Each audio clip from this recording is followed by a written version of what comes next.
Good evening, everybody. I'm Pierre Roberge, the Daily Trader. It is December 21st, and we are going to take a look at Tesla stock from a technical analysis perspective. My goal in doing these videos is to help you understand how you can use technical analysis to make better trading and investing decisions.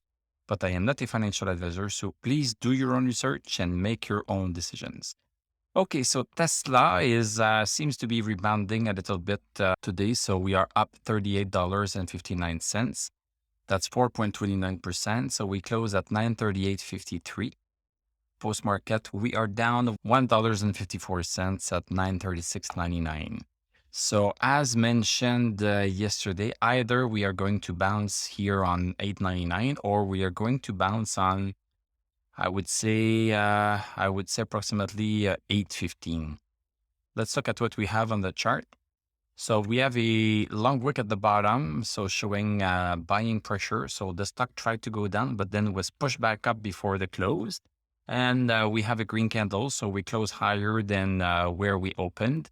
And we had been following this resistance here. And the concept is that once we have a candle that breaks that resistance, then this downtrend, this short-term downtrend is no longer active. We are very close to having it now. So if you look at it here, we close barely above the resistance. So it's not the super clean break. So there's a little bit of risk if you want to enter right here. Let's go see the 1 hour chart. So on the 1 hour chart, then if you want to trade on the 1 hour chart, then the break is a lot cleaner. So we have a break candle here at 130. Then we have a little bit of a pullback. The pullback was just right smack on 930. So our 930 support was used today. And from that 930 support for the last candle of the day, we have a move up. So on the 1 hour chart, this is looking a lot more like a breakout. Of course, we have also a resistance at 956. So we could easily go to 956, but then at 956, we need to see what is going to happen if we are going to pause a little bit there. In terms of the indicators, so stochastic at 70, so this meets our criteria. So for a move to be significant, the stochastic needs to be over 60. And this is what we have here. RSI over 50. When it's over 50, it means that it's bullish. Under 50, it means that it's bearish. We have the MACD crossover and we have DMI crossover. So from a hourly perspective, intraday, this is a buy.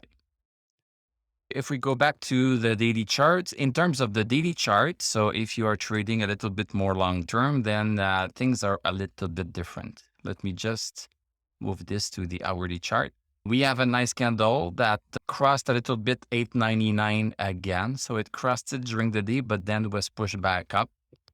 Then in terms of indicators, they are pulling a little bit higher. So we have stochastic at 17. We have stochastic is still trending down, but very close to maybe breaking out here. On the RSI, also close to breaking out here. Nothing really significant yet for MACD or DMI. So what might be happening is that the stock might have to do something like this and maybe come down a little bit. And then at some point, then all of the indicators will be pretty much ready. So I am expecting a little bit of a move like this. I don't know how high exactly, maybe 985. It can go as high as 1050 also. But then it's going to need a little bit of a pullback before we can really get in on the daily chart to have a higher probability trade. Thank you very much for watching. Thank you for liking, commenting, subscribing. You can become a YouTube member. You can click on my TradingView affiliate link. I'm going to wish you a great evening. We are going to talk tomorrow and I'm going to tell you à la prochaine.